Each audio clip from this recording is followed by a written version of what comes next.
কথা বলা জীব বোবা হয়ে গেলে বিধাতারাও হাসে।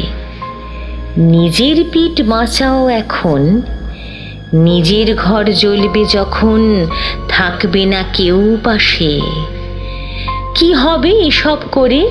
এমন তো ঘটতে থাকে, মরুক না ওই পরের মেয়ে।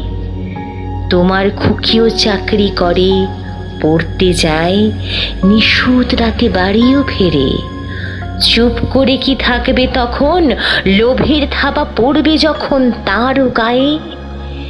একটু সবাই বিবেক জাগাই, ভয়ের কাঁটায় আর কতদিন কুঁকড়ে থাকি। হাতের উপর হাতটা রেখে অত্যাচারীর অত্যাচারে মরণপণ লাগাম লাগাই। অত্যাচারীর অত্যাচারে মরণপণ লাগাম লাগাই।